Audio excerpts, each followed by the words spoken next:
And we'll just talk naturally. Just for 1 second. Okay, but I gotta go sit down too. I need to go get us. Hi, everybody. Hi.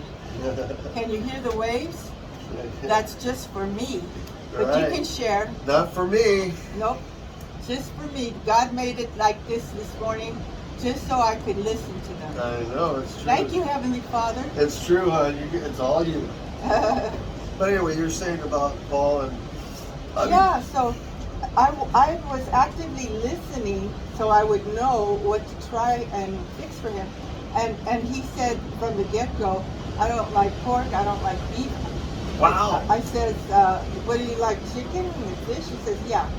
Because see, when I was dating him, sometimes I would bring something over to him. One time I brought pork chops. Another What happened? Did he just say I don't want them? No. You know when you're dating, you often don't get you to make the the food. extra effort. Yeah. And then another time we were going on a picnic and I made egg salad sandwiches, which I like, but he didn't like. He didn't say that, but again, we went for a walk and we went in the water. There was a little stream. And we never did eat those egg salads. You never ate? No. Well, at least you did the neither pork did chops. I think pork chops are good if they're done right. If they're done But right. I just don't go and buy them. Yeah, I don't know how to do them. And he doesn't like beef either?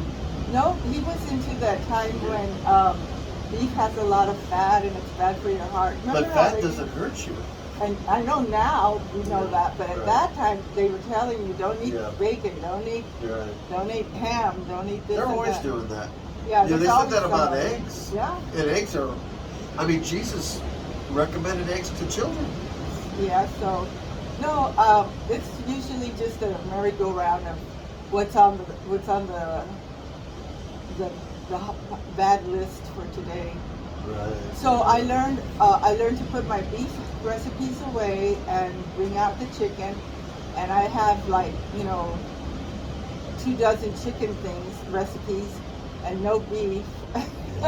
But that was because as I say, I wanted to please him, and I love to please him because if he was happy, I'm happy. Yeah. And so I made him coconut pie, I made him pecan pie, I made all these things that he would somewhere mention, and I would remember, and then I would make it. And I'm no cook, but I mean, not really.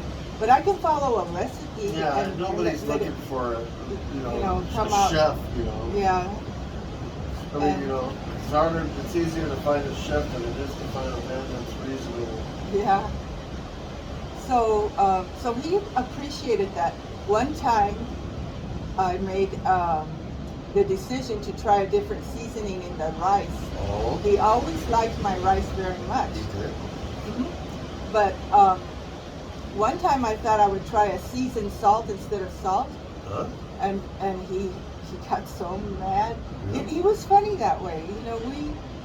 I'm surprised he wouldn't say, gee, maybe next time I'll do it. No, he didn't. You ruined it! And this and that, and I said, but I just tried. Well, you should have tried. It was perfect the other way. And see, when I got in a car accident when we were married, I think we'd been married a year. And I got in a little car accident and I was crying again. And I was at work at the DA's office and I went to the phone I was on my lunch hour. And then I don't remember exactly how I got back to the office, but I did, and I was crying, and everybody was saying, "What happened? What happened?" Oh, I got in an accident. It was all my fault. I went and turned in front of somebody who was coming, and I don't know I do know what happened. I remember to this day. I had my mind on something else. I was thinking about a Christmas present for Gloria, and I was thinking Really? what she would like. Yeah. Wow. Yeah, and so, wham! And I remember the poor lady driving the truck. She's going, oh, no. Did you hit her? No, she hit me, but I turned in front of her. I was in the left-hand turn lane, and she had the right-of-way. So I said, I'm going to call my husband, and I was afraid he was going to be very angry. I remember.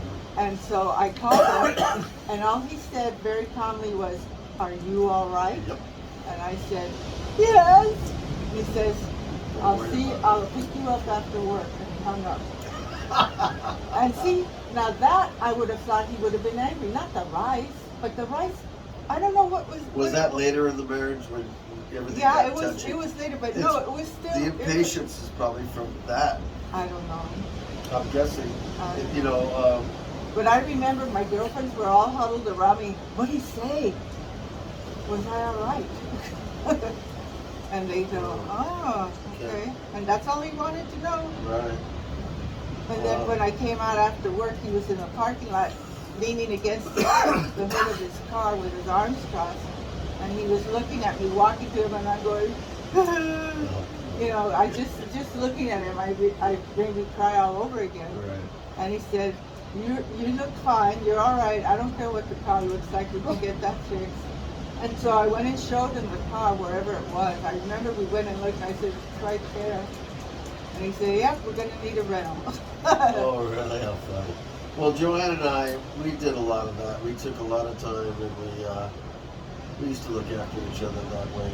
You know, it was nice. Yeah, and when one stops and takes things for granted, that's when you get the solutions, you know, where people start to dissolve their relationships. You take it for granted. You take it, and or we you always forget, or you forget about it. Paul and I always said we will never get a divorce because we married late in life, and we know what it is to be lonely, and we will never take anything of our love for granted, and always, you know, be good spouses and appreciate each other. And yet, it happened, and I was aware that we weren't supposed to do that, and I must have slipped. I know he slipped, but I must have slipped too. I must have. He was more motivated. Well, he was into the physical, and you know. Yeah, the physical, I think, had a big part of it, because that was very important to him. Oh, big. But no, you know, you did pretty good. I mean, you know, but I guess you let each other down. You know, even birds, many of them mate for life. How come they can do it? Yeah. I have a degree in psychology. That should have cracked anything a bird has. Right. I'm going to show people our little cedar here. Watch out, Egghead. Okay. Well, guys, what we're doing, this is what me and Susan, we were outside, we were over here, and it was really nice, but I'm getting a lot of sun. So I opened these two windows. This one doesn't have a screen. So me and Susie can sit here, right, kid? And there's a beach breeze. Oh, man, this is just heaven. Just heaven. And Charlie likes it too. I'm sure she does, huh? So we're having a great time, Glow and daughter and everybody. We're having a great time. Yes, we are. Yeah, honey. Thank you, Gloria. Thanks, Glow.